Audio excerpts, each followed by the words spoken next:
So I brought enough to... At the barn. Yeah, I would say it started... Of course, for you it started earlier, yeah. It started a little bit earlier as the demo I brought to you guys. But I would say, like, it was like, that's the thing, whenever I'm writing demos for PVA, it's like, don't be attached. You know what I mean? Like, it begins when we start working on a song, all three of us together. I think that's like when a song begins, for sure. But the bass loop came from this little like studio I used to live in Stamford Hill, and just making a little bass loop and just like singing over the bass loop, and that was it. And then bringing it to the barn. Should we ever listen to your original? Yeah, with my crazy electric guitar MIDI.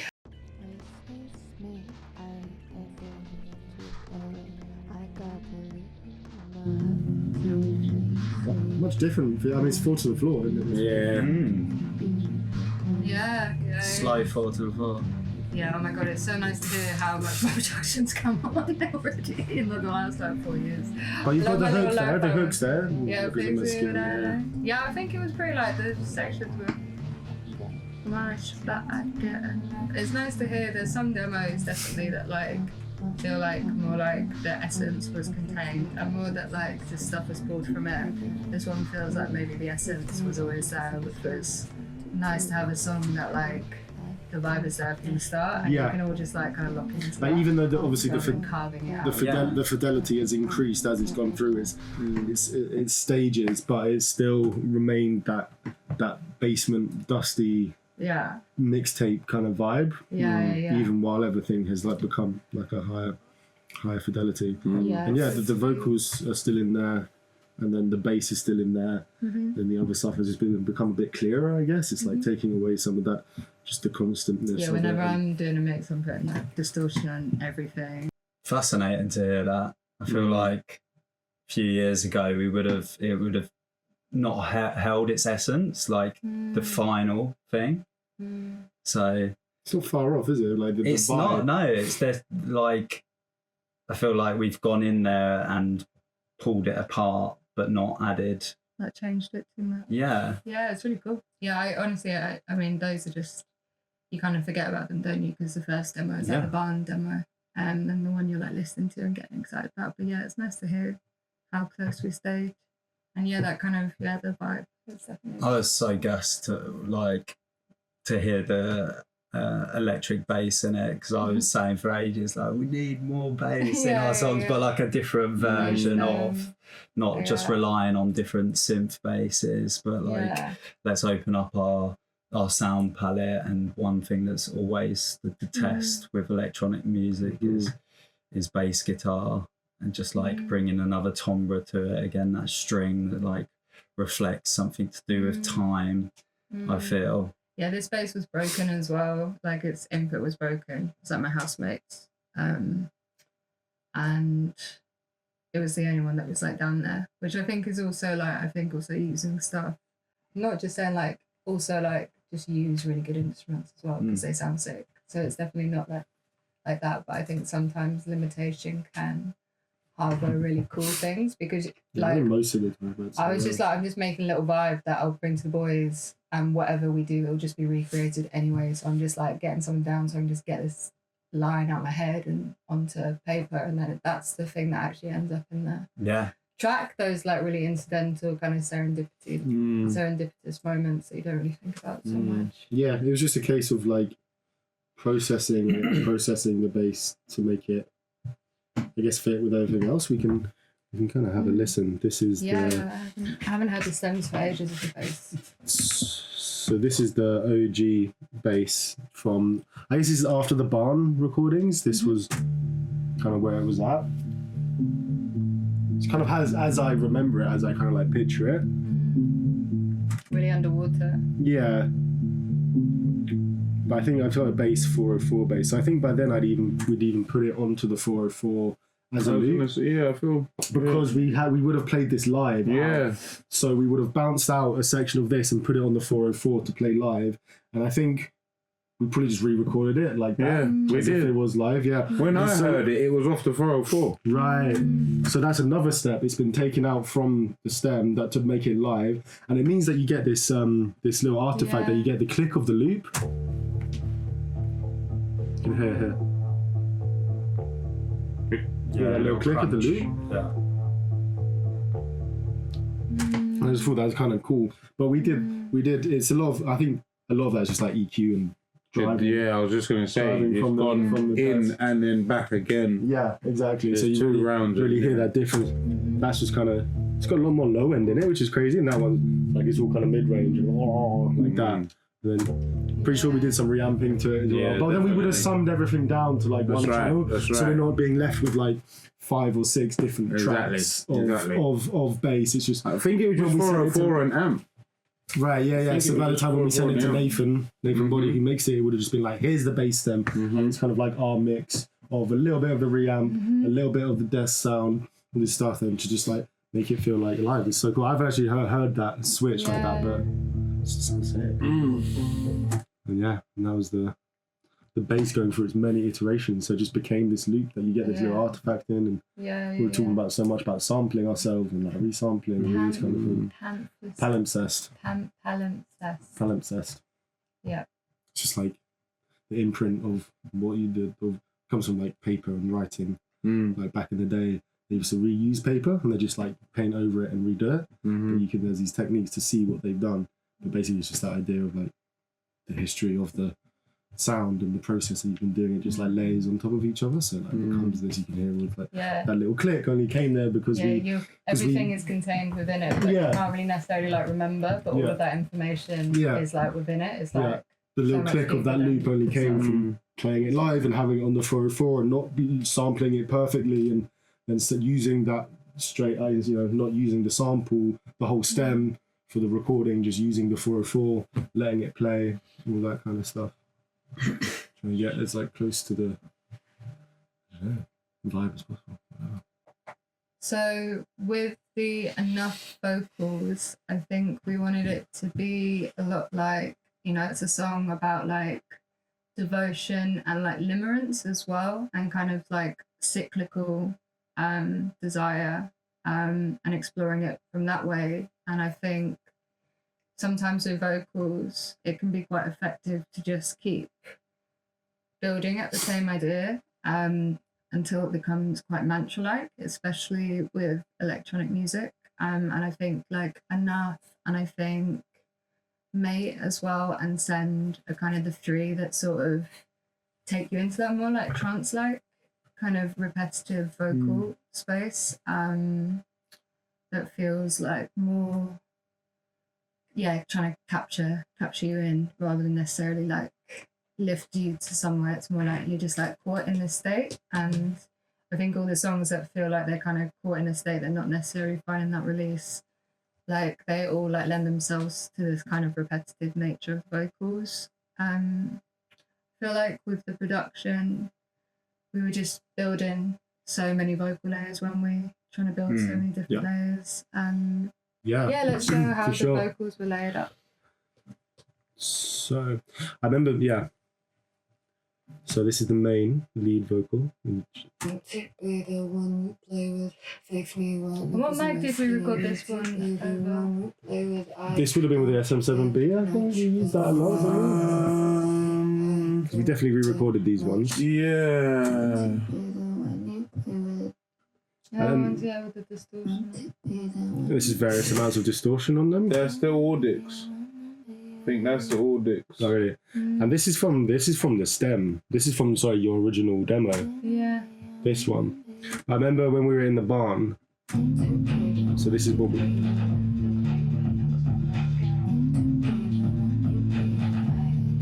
I was just trying to. I think I remember it was like kind of in the evening after we'd done like the first kind of like shift on the song, and then in the evening I was just playing around a lot with like where the vocals would like sit in your head and like in the kind of like space, like the stereo field. And I think I was probably like maybe like struggling a bit to get everything to like cut through or something. Yeah, I remember that. And I think probably what happened is by having like some of these bits distorted and coming in like from the side, really starts to like, one, they cut through, and two, really starts to like get this kind of like this dark kind of like intimate like closeness to which like the rest of the instrumentation was like hinting at. Well, if you play it from the start, we run through 2 different fidelities before you get to the third, the main vocal. Right. Playing with this telephone like kind of radio EQ thing. And then the first verse, there's a slight change.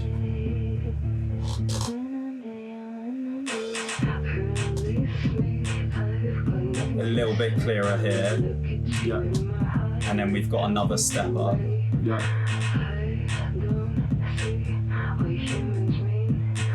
Yeah. And then you get the full fidelity, kind of clean. There's a click and then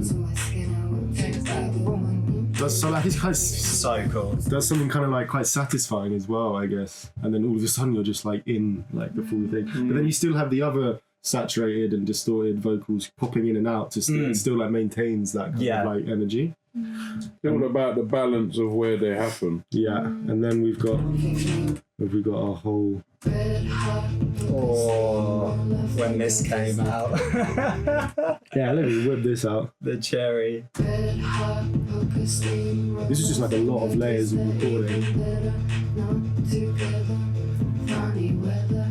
Red hot poker steamroller finger twister even better. This dissonant layer coming up. Funny weather. Red hot poker steamroller finger twister even So better. hard. Not together.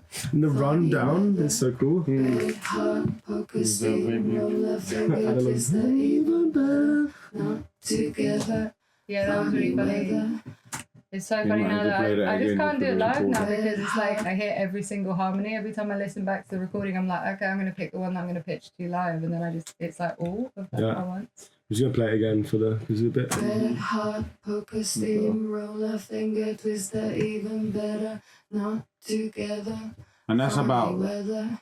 Red hot poker steamroller finger twister 6 layers even there, better. maybe. Not together. Yeah. Funny weather. Yes, I'm saying. So there's about 6 layers of takes. You know what I mean? And then the harmonies Together. were also layers. Red hot poker steamroller. Because it just creates like a bit like a mini Bohemian Rhapsody vibe. Yeah. Do you know what I mean? Little mini one. Yeah. That was something that you just written that and then you brought. I don't even really It was remember. instant, yeah. Yeah, we just kind of like did came it and then out. we like did a bunch more layers. I don't think we were really thinking about what it was like too Yeah, well, much. we knew that we needed vocals in that part. We'd like identified that there were no vocals, and then so it was like an evening session one night when we basically like got the song, and we were like, okay, there should be like vocals here because there's almost like so much negative space in this song, like from the second half, because we kind of front load it with the vocals. Yeah. And so we were like thinking, and I was like trying a few ideas, and then in maybe like just moving outside of like my lyric Google Doc pages and into just like my more like journal pages, and that was just like a paragraph, those words, and then I don't know how it just started coming out of me. I can't even describe it. It just came out of me, and it was so funny because I started doing it, and then I could just hear one by one you all in the control room like yo. Gasps. And we stayed on that for like an hour, just layering, loads of different. Because once it does land, once you find something in the studio that just like it just like rolls off the throat. I don't know, the vocal cords more appropriately, but like, you know, it's just you can just keep, especially if your voice is warm, especially if you've been singing all day, like if you've warmed up properly, you can just you can just kind of get into those spaces where you're just like layering and just like building up this fidelity and this tone, which is just so sick. Yeah. But yeah, it's so crazy to hear them like all together because that's why it's like so trippy to hear them like and then try and translate it live because I'm almost hearing all of them at once. You know? But yeah, so and there's more vocal layers at the end. This is just like a kind of tremolo. Like, again, probably me just being obsessed with that beat algorithm in Ableton, setting it to 16ths and getting it to like chop. Yeah, just all these different ways of like presenting that idea. That put it, each thing gets put in its own kind of world and its own space, so it can just like exist. Yeah. So a big part of the evolution of this track was your MPC drums and replacing what we had, which was I think the Electron, the Syntact ones, and just wanting to get a bit more beef out of them. I remember you took about 7 days or 5 days to actually whip it out. Yeah, and then when you finally did, we were just get replaced. Every drum machine, just get it on there. I remember that. Yeah, I was like, oh shit, yeah. You know what it was? Yeah, exactly. But you know, when you're in the midst of doing loads of stuff, obviously, and you lot see me, I'm like fucking super ADHD. Everything's everywhere. It's just like go. Do you know what I mean? Yeah. So like, when I realised, the MPC drums are going to definitely work, I then was like hesitant to get it out, actually. That's part of it, because I was like, I know that then I'm opening up the MIDI, another thing within the MIDI work, so we'll wait. So let's just save that bit, because it's not going to take long once it's up. Yeah, we can process all of it and have like a little, me and you post whatever. We can do 3 songs in an evening. So I remember figuring out how to send the MIDI out of the Syntax, recording that into the desk, and then sending that back out to the MP. Should we have a listen? Versions, do you know what I mean? But that was also like, wait for it, because once we're going, it's gonna go everywhere. But it's actually, just to explain as well, you know, just for the head, then you get me. So these drums are all vinyl re-sampled from a vinyl. So someone years ago made a sample pack. I should know the name. Vinyl sample pack? Yeah, so I should know exactly. Okay. So he took all the drum machine, or they took all the drum machine samples and printed them onto a vinyl and then recorded that vinyl as individual hits onto the floppy back onto the floppies. Exactly. And that became this, like, do you know what I mean, archive of vinyl printed versions of the drum machines as one shots. So that's what we were listening to, and you know, at the gate they just really fucking just hit, do you know what I mean? And also it just gave kick, exactly having the separate out of the 1000 we used for this, it just gave us a lot more, you know, the attitude and grit when we're trying to do stuff on the desk. Because it's interesting. So this is the ones this is the Syntax ones, and they're not like. There you go. Like the intention is the same, digital, but the sound is just so. Yeah, you're right. Very digital. You know what I mean? But the intention is there, you know. Can you play the MPC ones again? I think it gave us the confidence as well to start off with that. The drums as the bass yeah, because it's just solid. As you hear in the intro. Absolutely. Yeah, and not being afraid to lean on it a bit as well. Do you know what I mean? Like, you know, some traditional build-up, little 8-bar pause type. You know what I mean? Sometimes it really lends itself to it, so don't fight it. Do you know what I mean? Little 808 as well in there. Yeah. Being sparse with the 808. Yeah. Just those first 2 hits. Yeah. Yeah, it really came to life, this one. And then that kind of leads us on to the other drum element, which is the live hats that we recorded. That also, you recorded? No, I recorded, yeah. From the barn. That's from the barn sessions. It's original. I was just never going to be able to redo this. No one was. That's sloppy. Did we reamp this as well? I feel like we put this through the amp. Quite possible. I think so. So we've done that on 505? Yeah. The delay. Yeah. That's all that I had to add was those extra stacked cymbals. Yeah.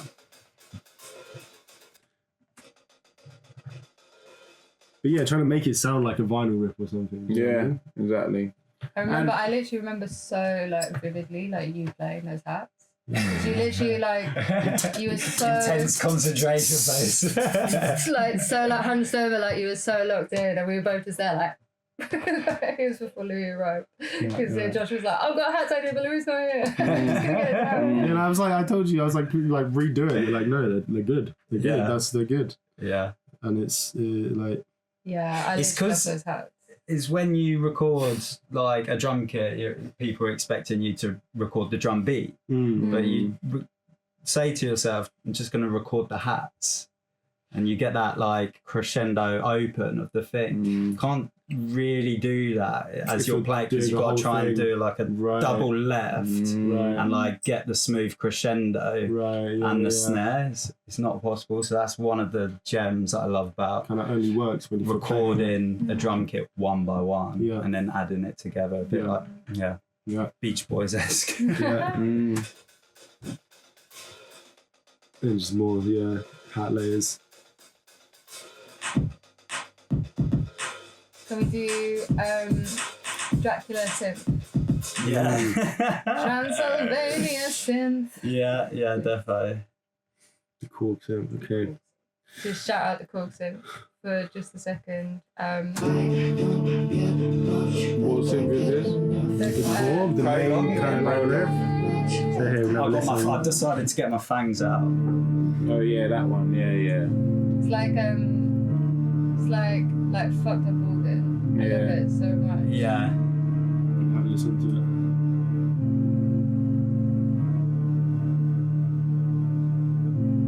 Bit of side chain in there.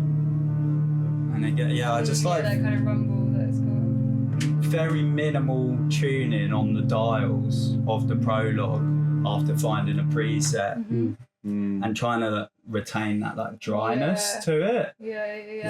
I think with Blush, that's super colourful and just like occupying the space, like the full space. But I think with this one, and just like as prime example, just trying to like be conscious of like not going too heavy with reverbs and stuff that like drench a sound out and like.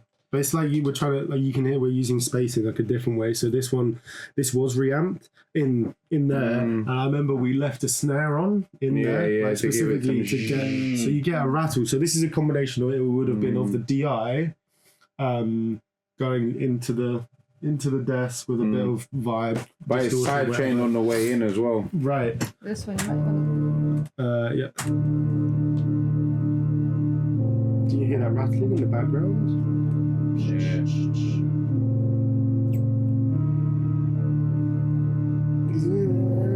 So we're getting a sense of like space. For example, this is without all of the kind of reamping. That's more of a dry. Yeah. And you can tell it's just like still sounds good. And that's what we use later on when there's more stuff going on. It's just like more tucked in. But when it comes in, you want it to just be like fill up all that space.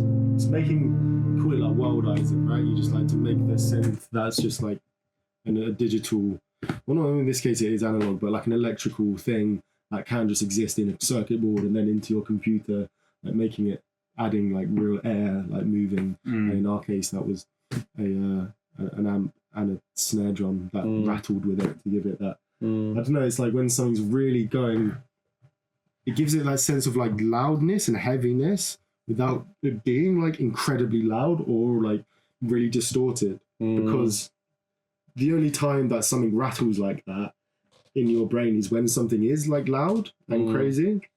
So it's like this like trigger in your brain. You're trying to like trick your brain into thinking that something that the rafters are rattling because you're in like a really loud, like heavy kind of like audio situation. And you can hear materials. A heavy audio situation. A real heavy audio situation. Yeah, and you can hear materials like metal in the rafters shaking because it's so fucking loud. That Colour Factory was rattling. Fucking news, man. No, it's actually just a reamp. No. It's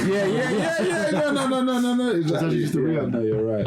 It was actually. But that's the thing. It's so much of it is just like trying to signal. You're signaling to your people's ears and brains like what you want them to feel. And I don't know how much intentional that whole thing like was, but looking back on it now, it's clear that that's kind of what's happening. Do you know what I mean?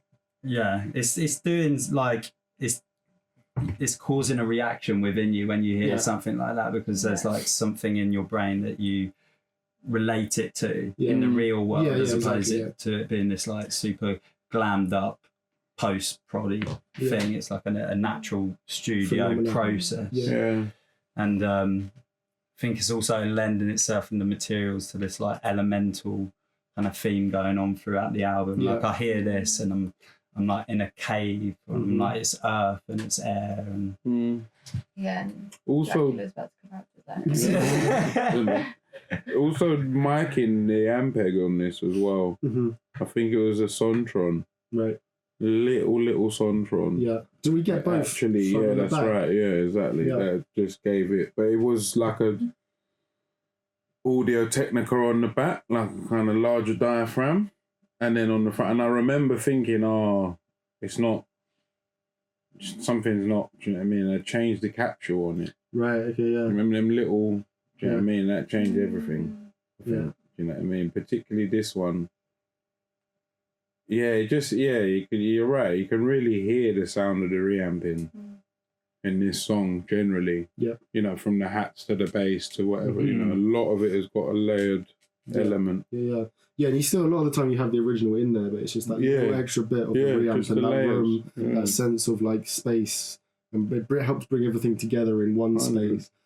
I think when you're mixing it as well, even though you think by adding more stuff, then it's going to get more cluttered, but like sometimes adding more space to something allows your brain to hear the sound, and then it can place all of the sounds into this space, instead of if everything is just close and has no space, then that can feel more cluttered. It's kind of like I think you're thinking about it in the opposite way. Do you know what I mean? By adding that space, it becomes less cluttered because you've got this backdrop for all of these sounds to exist in. And also, you know, it's just classic, you know what I mean? Turn certain things down to make other things feel, you know, we were saying it earlier, do you know what I mean? Yeah. And not being too, I think, particular with this one as well. I feel like a lot of I'm sure by the time Nathan's got it, he's like, oh yeah, I understand what you're trying to do here. Yeah, absolutely. Do you know what I mean? Because it's like broad strokes. That with that. You know what? You get it. Just I want to go back to the first drop. Where we transpose the bass up a little bit, like push the bass up, and it goes ding ding ding ding ding. I was just going to talk about just how we had like the hats from the start. So here we're like finding the strong MPC. So we just used to have it roll in, and it was a little bit like structureless. And we were missing some hit points.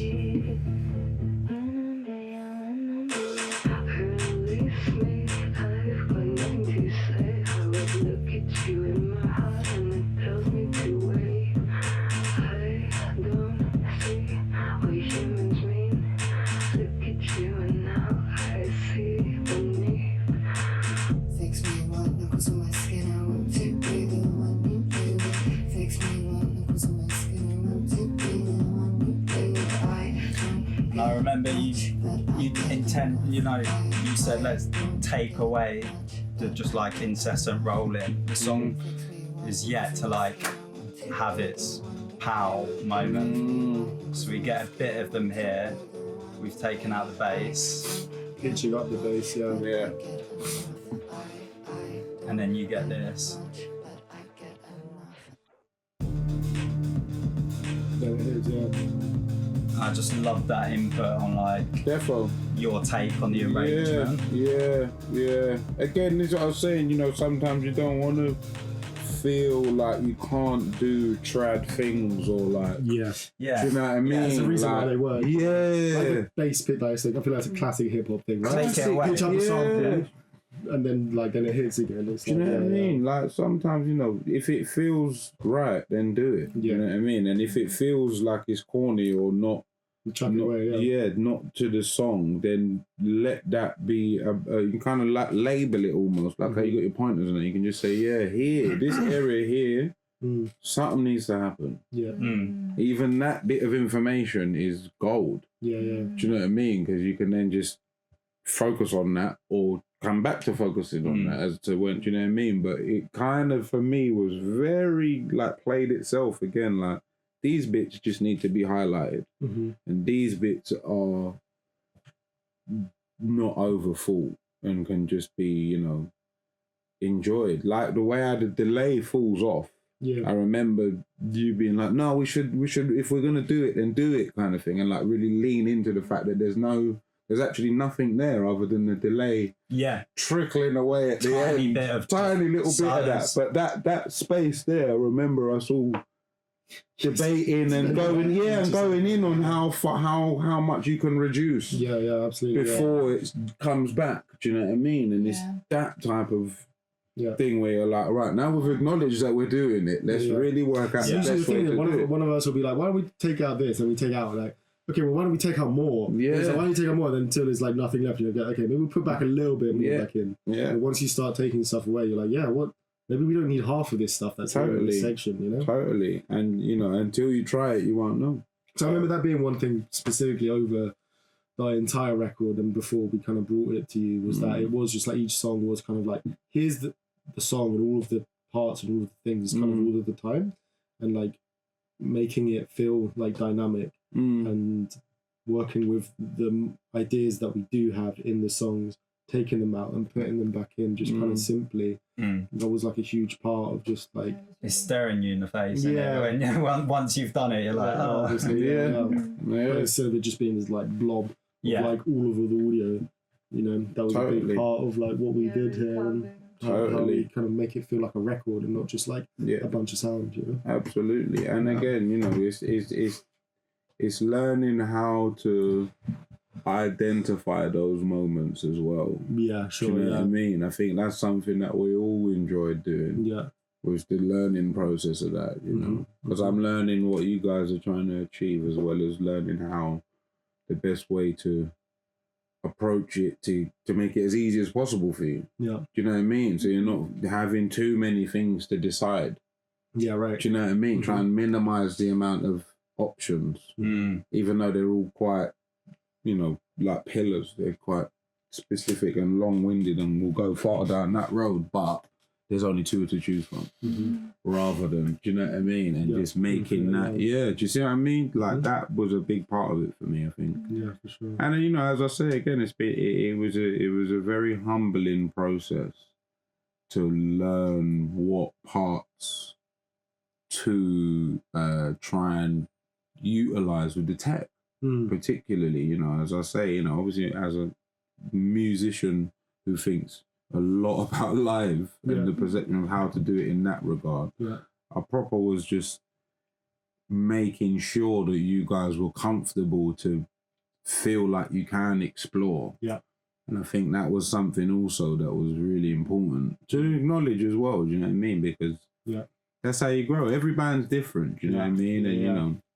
Particularly in that process, like with the tech and which tech you choose, like there's always like a little bit of extra time that you have to do to spend to get the tech to like work, and it really is like you're saying, you have to choose: is this like worth it? And is that little bit of time figuring out how the fuck do we get the MIDI to work for this, or why is it disconnecting to that properly, and all this stuff that can like slow it down. Or is it actually worth it? Like if we just spend like 10 minutes doing this, and for the rest of the 10 days, we're gonna have this thing that's so worth it. Exactly. And like figuring out when that is like necessary, and then when to take that time to be like, okay, we actually have to stop making the music to figure out how we can use these things, you know? Because as a band, like we're wanting to use the studio completely in its fullest like extent, and these boxes and these things to put things in different places and use technology in a way to like really like make music which is based on editing and sampling and processing, all of this kind of stuff. So it's like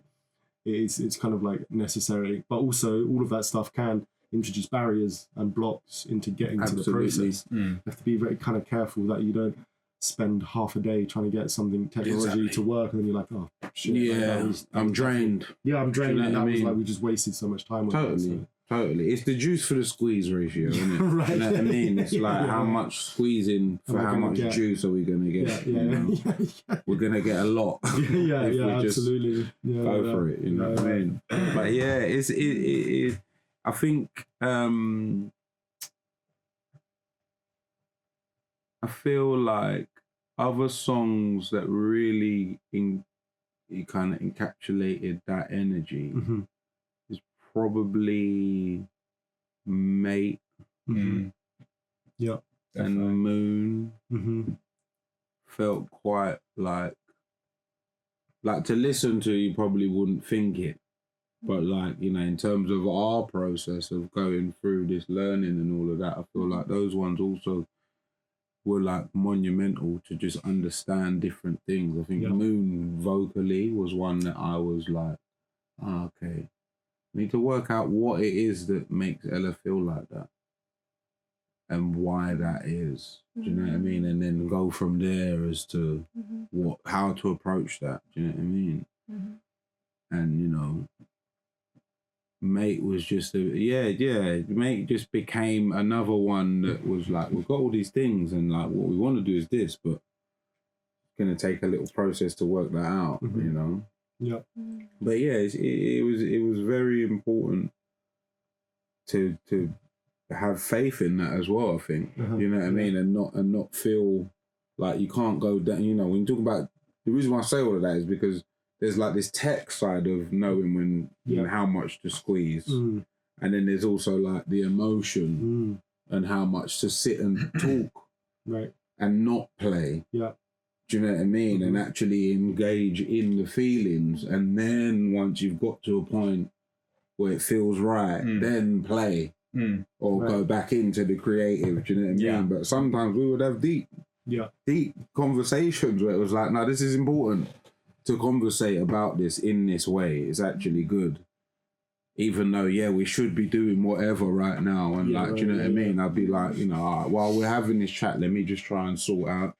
So when we're ready, the mic's already going or whatever, or do you know what I mean? But it's that. It was a lot of understanding that side of the process. And I suppose bringing it back to what I was saying earlier, to engage with the gradient. Yeah, right. Because I feel like, it's like, you know, once you've done something so many times, you feel more confident and able. And then, you know, by like day 9, do you know what I mean? And like getting into the desk and all of that, do you know what I mean? It was, it was like, all the stuff that wasn't recorded here, all of those other stems, putting everything back through the desk. Do you get what I mean? Another pre-mix on that. Yeah. I think Angus on benefit. I'd come in and you were already here. You'd already done 2 in the morning for breakfast. Because it was like quick at that point. It was like, I don't have to, I just need to make sure that it's kind of getting to a point where we'll feel like this is right. Before you guys are even listening to it, and just kind of like, just make sure Josh has got all the tools he needs and make sure the guidance and direction is in going the right way, basically. Do you know what I mean? Which was just like, don't be inhibited. Don't feel like you, do you know what I mean? Same. It's like you can't let the restriction just dictate how you're going to play. You just have to play how you feel. And that is another instrument. You know what I mean? It's proper scratch Perry. Do you know what I mean? The same, like I'm on the 505. I'm like, these are all just instruments now. These 5 faders. Do you know what I mean? Like it was all going in that direction personally. And I feel like, you know, we really got into our stride. You know, and a lot of it is behind the notes. Do you know what I mean? It's always the way, but a lot of it was to really engage with that. And I feel like it made us all more able to do our jobs or something. Yeah, you know everything's a bit more spotlighted. Do you know what I'm saying? When you're trying to tie it together and give each other space. And that's it. You know, I feel like that jam, what you was talking about earlier, was like a real eye-opener lyrically, where like you were just like stream of content, you were just freestyling and just going off and just taking us all like, or like leading the jam with the lyrics and like the narrative of the lyrics. I mean, almost like a storyteller, do you know what I mean? But it didn't feel like a fictional story as such, do you know what I mean? More like just thoughts, do you know what I mean? And I feel like that opened me up quite a lot, to be honest with you, you know what I mean? Before then, I definitely was like, okay, we can go there, but, you know, how much time do you have in the studio to just have a little side jam while you're like, oh, let me just, do you know what I mean? Let's do something else. We need to just like, you know, cleanse the palate a bit, like, you know? but it definitely those was. details are important. Yeah, for us. yeah, that one was the most integral, I think. Just even for us, is like, you know, we hadn't spent that much time together before. Yeah, exactly. So for us to just have those little moments where we're like, oh, that was really fun. Yeah, kind of related to the record. Yeah, also just like related as like musicians, just like making things together. Absolutely, a lot of things clicked. Creates a that trust. A lot of things clicked. Do you know what I mean? Trust and respect. Yeah, right. And also like seeing where each other's coming from, right? Yeah, like I feel like I saw a lot of how you guys work, right, to get to the gold. Yeah, right. And you know the process of making the decision is very unanimous. Yeah, right. And very harmonious and very like together we have to keep getting all of our bits in to make sure everyone's heard and seen and do you know what I mean, expressed. And then within the jam I was like, yeah, that's quite interesting, because there's not a lot happening, but at the same time a lot is happening where we're communicating and looking at what you can, you know, what can you do with these little things, you know. I think you were like on the move. Do you know what I mean? Yeah. And like you were like on the Chaos pad maybe. Something. And then I was on the Jason, and we swapped, and it was all just ambient. It was super ambient, which again is another thing as well, because we had to listen. I really remember thinking, wow, that was interesting actually. A lot of things answered themselves. Do you know what I mean? And you know, as you say, it was the right digression. I want those recordings. Yeah, well, that's it. At the end of Enough. It was at the end of the Enough, yeah. Is it that, Joe? There was a couple. Yeah, it was, wasn't it? It's the one where I was singing. Yeah, it was early on at the end of Enough. Yeah. Yeah, that was cool. We have to pull it up. Like at some point. Yeah. Think about I'm free. You know what I mean?